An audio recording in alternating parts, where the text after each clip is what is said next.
everybody. David Zere. Welcome back to Breaking Point on Real America's Voice News. Yes, I'm old. I need glasses. So every once in a while, I love being in business and in media because you meet so many incredible people across this incredible country. This is the best country in the world. I've been to a communist country. My family's been all over the world. There's nothing like the United States, and entrepreneurs and capitalism-inspired people. And one of them is Jeff Epstein. He's the founder and president of Healing the Wounds. He's dedicated the last 40 years of his professional life to real estate, mortgage banking, marketing, business management, media relations, and other stuff. But more importantly, he has this wonderful organization called Healing the Wounds. Jeff Epstein, welcome to the show. Thanks, David. Great to see you today. Yeah, really. It's great. We've spoken several times over the last year or two. Marie, my mother, says hello. And, you've been a powerhouse in the political front and you've done so many things. But tell us a little bit about Healing the Wounds and your organization. Now, you spent time in Alaska, right? 38 consecutive summers, Dave. See, I got the gray hair to prove it. Yeah, well, I got to tell you, so you're also the founder of Outback Kodiak Alaska Wildlife Wilderness Adventures, right? Yeah, I ran that for a number of years and mostly just taking friends up personally guided tours, some incredible people, just introducing them to the Alaskan wilderness and taking them out on fishing excursions, bear viewing excursions, and I had a lot of fun taking families out and getting to see kids that were so awe-inspired by adventures they never dreamed of. So you're also, you have 50 years of maritime experience, and you're a captain and maintain a master's credential with the Coast Guard. So the reason I bring all this up, because you're giving these wonderful experiences to the youth of America who are the children of fallen heroes and first responders, especially when kids are teenagers, when they need some help and a reason for being, right? Tell us about what you do for them. We founded Healing the Wounds as a charitable organization to help children who lost parents in service to country and service to community. So that's law enforcement, of course, the military. It's a developmental program. We're taking them out of the elements we're taking them out of some pretty nasty current situations, taking them away from their home environments and the neighborhoods and bringing them somewhere that they've never experienced anything like that before. The program itself, the first couple weeks, the summer aspect of it will be conducted under the supervision of several college professors and professionals up there. The reason I did this, David, basically was I had that experience on the ground up there and I saw how it changed lives, and I figured that these children deserved that type of support. It's something that a lot of them are not getting anywhere else. So just to tell you a little bit, it's going to be a 12-month mentoring program as well. We're going to continue to support them around the clock. We're going to support them with a 24-hour, 365-day-a-year call-in center where they could reach out for help and talk to professionals. We intend to develop an internship program through which they could secure marketable job-related skills. There'll be educational programs, webinars, tutorials to help them, self-betterment programs to help them build self-confidence, just like the summer program. But the decision was made to make the educational programs available to every child in America that has any interest, basically in personal growth. Right. What I wanted to tell, go ahead, I'm sorry. No, go on. The Army reached out to us. They were very enthusiastic. They endorsed the program, and sadly, the Army alone has 20,000 kids under its wings. A majority of which, and once again, that's just the Army, but a majority of which lost parents in service, well, because of their service, because 70 to 75% of all military-related casualties today have resulted from PTSD-induced suicides. Yeah, one a day almost in the United States, right? Or actually 20 a day, about 20 a day. And when we first started out with the program, I was looking to roll it out just for Gold Star families. And then when we realized what the numbers were, and these children who really deserve the attention and the support, they're not getting it. So in the fall of 2019, I hosted a pilot week. In the Army, we referred a half dozen kids that were representative of the 20,000. And we treated them to quite a week. We basically simulated what they would experience in Alaska. And it had a permanent impact on 2 of those children, because I'm still in contact with the families.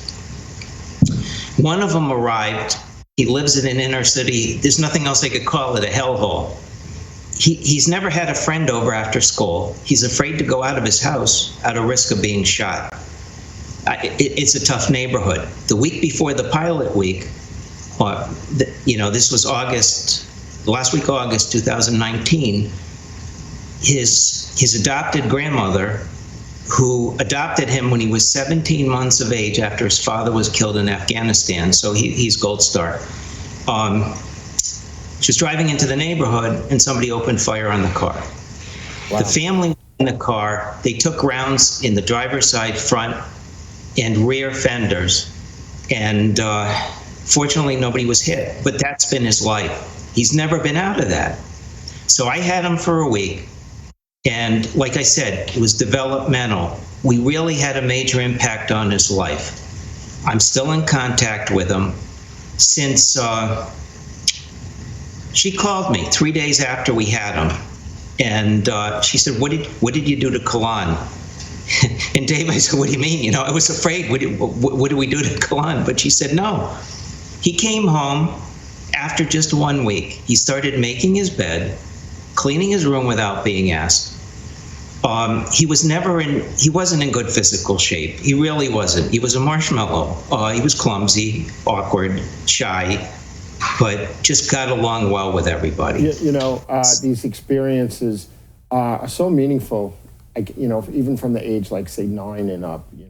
When I was a kid, I was in the Air Force Auxiliary for 4 years as a teenager. We did 60% of the missing aircraft searches for civilian air crashes. And, there was leadership laboratory, aerospace education. It was really awesome. But there's nothing like that. I mean, the Civil Air Patrol still exists, but the Boy Scouts isn't what it used to be. And when I was a kid, they had like Outward Bound, take troubled youth and help them, bring them up to the mountains and make them rappel off a cliff and give them confidence. So tell us about what these kids will be doing in Alaska and what type of leadership skills will they be developing? Well, you know what? Before I do that, if I may, I just want to share something. So this boy was not physically fit, like I said. We provided a platform for other children to support each other, treat each other with kindness, which they did. There were no disciplinary issues, and they encouraged each other along. He went home and he signed up for a gym, and he got himself into physical shape. He ended up on the high school basketball team. When he arrived, he was an F student. He went up. He's on the honor roll in his school. He's an A student now. In the last report, David, that I received from his adopted grandmother last night, was he was pulling A's and he's on the honor roll both first 2 quarters of this year. So it really changed her life. I talk to her every week or so. It's unbelievable. Yeah. As far as Alaska, listen, they're going to spend time in the wilderness under the direction of college professors and professionals. But on top of that, Captain Michael Hawk, Green Beret retired, has volunteered, time permitting, to be on the ground up there helping the kids. He had shows on both the Discovery Channel and the History Channels, and that's what he does. He's committed to helping children. So the long and the short of it is, I hired a professional team. We recorded the highlights of the pilot week, and it was edited down to a short movie, and for the first time now, we're releasing it. It's going to say much about what the permanent program is in Alaska, and also it really does exemplify what we accomplished through the pilot week. But next month, this is for the full month of March, we're hosting a fundraiser in the form of a silent auction. And we're releasing right now the footage, that short movie, in support of that fundraiser. Right. And I just want to encourage everybody to visit our site and watch the movie. I think they'll be moved. Even Michael Hawke, who shot the head and the tail of that film, he shot it when he was on the front lines in Afghanistan last year, performing search and rescue missions for the State Department. It wet his eyes. That was his response when he watched it. Jeff, in less than 30 seconds, tell us where our viewers can find you and get involved. Absolutely. Please visit healingthewounds.org. That's HEALINGTHEWOUNDS.org. Listen, we need help. My wife and I have funded probably 90% of this mission over the last 4 years. But we want to encourage people to visit the site, healingthewounds.org. Just review all the pages, watch the movie, and if you'd like to, basically register a bid, because we're going to be auctioning off a beautiful boat, motor, and trailer. So, Jeff, thank you so much for coming on the show. We're going to promote your organization, and I hope to talk to you real soon, okay? Thank you, David. Thank you for all your hard work. This is David Zere. You're watching Breaking Point on Real America's Voice News.